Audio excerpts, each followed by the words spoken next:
Hi there, this is Robert from Mantic Moments. Long time no see. And this is just a quick Kings of War battle report that I did in one of my first games learning how to play Kings of War.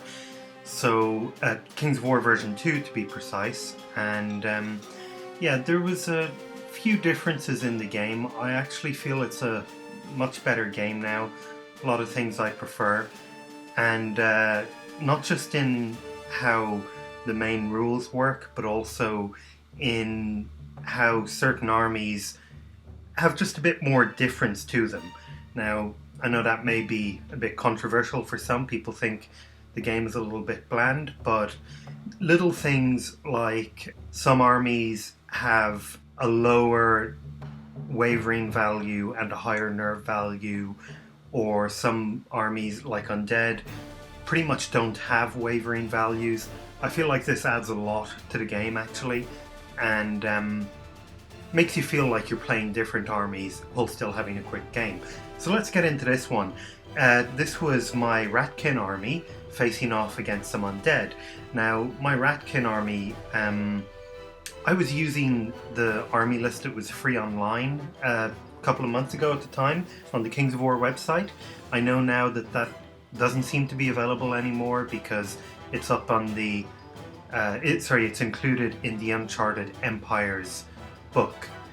My army list might be a bit weird and there might be some mistakes in that.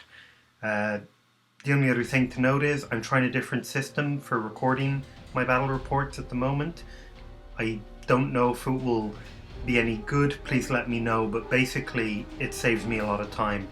Okay, so going into my army, I have a BSB character for 45 points. After that, I have a Spear Warriors Regiment, a Tunnel Slaves Horde, a Giant Rats Regiment, some Claw Shots, which I love by the way, and a Mutant Rat Fiend. And that's pretty much it. I was facing off against a Vampire on Pegasus. He took the heal ability. Then there was 20 zombies, 40 ghouls with the flame attacks, a Balefire Catapult, and Revenant Cavalry. Now the interesting thing about this is it was deliberately set so that there was certain units on one side that would counter certain units on the other side quite well. So, for instance, the Spear Warriors are good at countering Revenant Cavalry. The ghouls with the flame ability are good at countering the Mutant Rat Fiend. So let's see how it goes.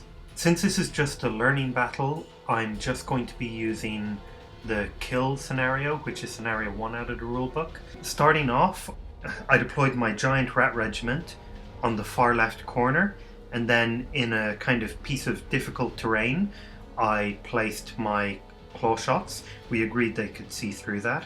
And then as the core of my army, I've got the Spear Warriors, the Mutant Rat Fiend, and then the Tunnel Slaves with the BSB behind them. The Blight Regiment on the right is just going to try and go for a flank. As you can see, I'm facing off on the left flank, the Revenant Cavalry, and then the center is filled with all his basic units as well. So you've got the ghouls, the zombies, the archers, and the Balefire Catapult behind them. And finally, the Vampire on Pegasus is hiding behind the building there. We roll off for first turn, I get first turn, and I move up fairly aggressively because I'm a little bit worried about his shooting. And at this point, things are already kind of getting interesting for me, having not played Kings of War in a few years, and having just played Warhammer Fantasy Battle most of the time. You know, if you want to just go straight ahead, like fire on at the enemy, you can't maneuver really at all unless you have a special rule. So initially I was like, okay, I'm just going to shove it all forward and go straight for the enemy, except for on the left flank. I realized I can't do that with my Spear Warriors and have them and the Mutant Rat Fiend move forward correctly because of the way I had initially positioned them. So already I'm finding that I'm not actually as good at this anymore. You know, it's a lot more precise, and it's a lot more limited, which is good and bad. because it means that there's a lot more thought that goes into both your own movement but also predicting the enemy movement. So anyway, I move ahead like that, and I move the giant rats out to the edge of the flank to try and bring the Revenant cavalry out to the side and keep them out of the game. And I fire a few shots at the Revenant cavalry with my claw shots and do 3 wounds. You can also see that my Blight moved forward quite quickly. So onto the Undead turn. The Revenant cavalry move forward and get support from the Vampire on Pegasus. Now the Vampire on Pegasus has moved so that even from this distance he's going to be able to charge the claw shots. But he can't be seen by the Spear Warriors or, more importantly, the mutant rat fiend. The rest of the army actually moves back a little, with the shooting units holding stationary to try and draw me in a little bit. They go into shooting, and it's pretty ineffective, honestly. The shooting does, in total, the Balefire misses, and there's 2 damage on the slaves. And the reason for that is the Blight have -1 to hit in ranged attacks against them, so he figured try and take out a bunch of the tunnel slaves. And thankfully the Vampire on Pegasus tries heal on the Revenants but doesn't do anything, and then it's on to my turn.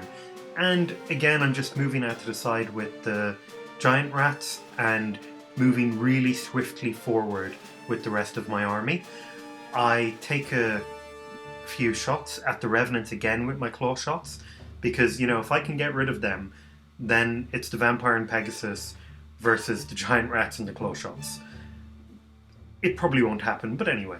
So I get 2 more damage, and as you can see over here, I move forward. I'm just offering the enemy my tunnel slaves, and I figure they're going to be multi-charged, they're going to basically be off the board, and then I'm going to come in with everything else around those attackers and hopefully finish them off. Onto his turn, he charges in with the Revenant cavalry, he charges in with the Vampire. There are some other charges with both the ghouls and zombies going into my tunnel slaves, exactly like I planned. Which is great, that's fine. In shooting, he targeted my mutant rat fiend with the balefire and actually hit this time, and also with the archers, and managed to do 5 damage in total. It's near breaking, but, you know, I can hold on for a bit. So moving into combat, he attacks with his Revenant cavalry, and it goes really badly. As you can see here, he barely hits with anything, and in total he manages just 1 damage, which obviously didn't even waver me. And over here he managed to, with his Vampire, do far more damage, 4 points of damage, and waver the claw shots. And at this point, I'm pretty nervous, because I'm starting to think that my battle plan, apart from the giant rat, won't go right. Moving on over here, the combined power of his zombies and his ghouls only managed to bring the damage up to 12 against my slaves.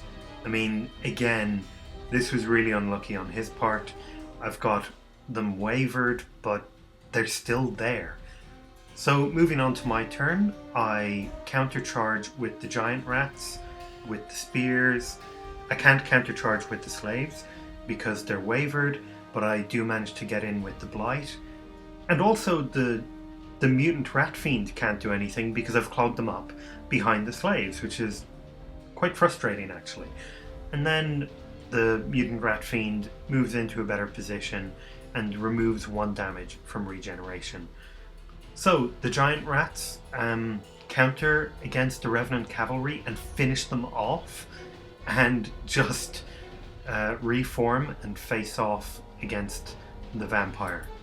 And then moving on, I managed to do just 3 damage against the ghouls with my spear warriors, and there's the zombies, only 6 damage in the side, not enough honestly. And that's the battlefield overall.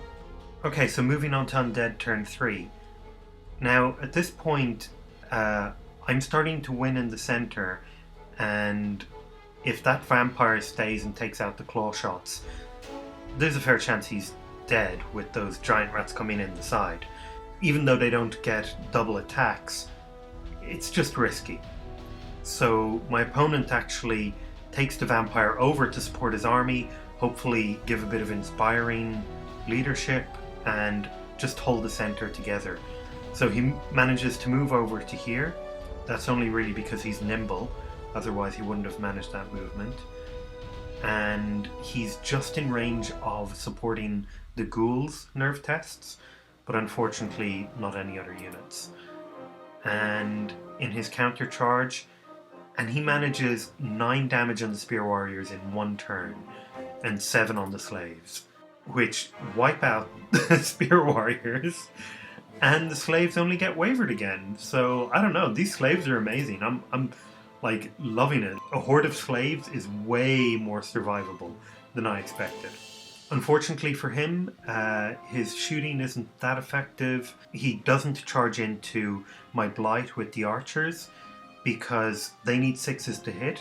If it's an additional -1 to hit the blight either way, so he would have been tripling his attacks, then halving them, and then only hitting on 6s. So he just shot at the mutant rat fiend, and unfortunately for him, did nothing again. So his vampire was unable to use either of his spells because he moved over 10 inches this turn, which is fine by me. So that's on to my turn, and I just wellied the giant rats down the field towards the vampire. It's kind of a shame for him that he thought he was getting away, but these giant rats are fast. Apart from that, I just keep charging in, charge everything in. The slaves are still wavered, but the blight go into the zombies again, and the mutant rat fiend heads on into skeleton archers. And my BSB, which was in range of his vampire on Pegasus, just moves a little bit behind the building there. I think he could only support the slaves at this point, honestly, but he was out of line of sight of the vampire. My shooting wasn't that effective. Onto my combat, I do a ridiculous amount of damage on the zombies. They're on 17 at this point, and I roll a 3 for their nerve test, but they are still gone. And I just move on forward, and I'm ready to get the ghouls in the flank. Onto my mutant rat fiend, and while he gets back a couple of damage and is now down to only 3, he unfortunately does crap all, basically, when trying to hit these guys. I rolled really low on the d6, and so my 8 attacks basically did nothing, and those archers stay in the fight with 1 damage on them. Okay, I've kind of skipped ahead a little here, sorry. I only got the picture at the end of the undead turn, but as you can see, the undead actually managed to wipe out the slaves, and they had to get 30 damage to be able to wipe them out, and having inspiring near them really helped with that. The ghouls have killed them, and as you can see, they've angled so that they'll get a flank with the giant rats, but the blight unit will have to go in their front, and they're just hoping to survive that way.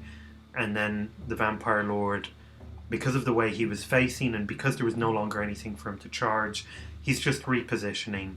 I didn't take a picture of either of the ranged units because the archers just charge back into the mutant rat fiend and do barely anything, and the balefire catapult misses. So onto my turn, I charge in. As you can see now, my army standard bearer, he's moved now to support the mutant rat fiend, but has managed to stay out of the line of sight of the vampire Pegasus. In combat, I do a lot of damage. They're now on 18. The Pegasus wasn't moved into some kind of support role for that unit. I guess he's worried about being charged, but maybe if those giant rats had charged him, it would have been better than not having a reroll, me rolling an 11, and the ghouls being gone. The other thing that happened on this turn is I did regeneration, and as you can see there, I only have 1 point of damage, and the mutant rat fiend is basically not going to die at this point. I don't take out the archers, I do a few more points of damage, and on his turn, literally all he has left is the balefire catapult, the archers, and the vampire on Pegasus. So archers and Pegasus charge in, manage to add 6 damage, and the balefire misses again. My army standard bearer was near the mutant rat fiend, so he wasn't going anywhere. Onto my turn, the claw shot shoots all the way over into the balefire, just doing 1 point of damage. Rolled high nerve. Vampire Lord wasn't there yet again, and they're gone. My luck hasn't been really great either way, except for those nerve checks. Every time I roll on his nerve checks and the vampire isn't around, boom. So, I'm munching through his army. At the end of combat, I had the blights go into the rear of the Vampire Lord. I figured that the Mutant Rat Fiend could go into the archers. Mutant Rat Fiend finishes them off, and there's 3 damage on the Vampire Lord. And the rest of my units just are moving up, really. So he figures, may as well try and take the Mutant Rat Fiend out. He charges in, it's enough to take it out, and I actually didn't have my standard bearer close enough, and he gets rid of the Mutant Rat Fiend, reforms so that he's only taking frontal charges from my blights and giant rats. That's pretty much the game. We still played one more turn because we rolled for it, but I couldn't get my blights in because both units were in the front. Giant rats do a bunch of damage, I think 5 damage. The vampire sticks around, but doesn't really matter because everything else is dead. That's roughly 545 points to me. He got about 200. Oh, plus the mutant rat fiend. So that's 405. The main thing I really learned is be aware if you want to move at the double. Be really aware of it. Because if you do want to move at the double, you need to be aimed straight where you're going. Now, if you're nimble, that's good. The giant rats, as you could see, were really eating up ground around the board, and that was because they're nimble. But if you're not, you really need to think about where you're aimed if you're hoping to go down the enemy's throat. Apart from that, inspiring had a huge effect on this game.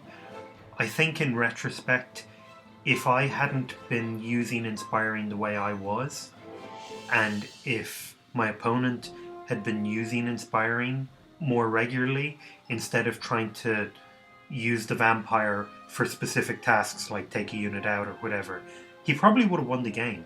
Next time I'm going to aim for 1,000 points, and I'm going to try and shore up the holes in both armies and play someone again and see how it goes. That's it for my first Kings of War battle report.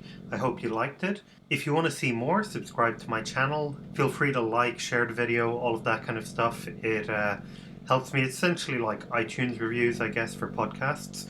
And I'm also on Twitter, @ManticMoments, just like the YouTube channel. Hope to see you out there.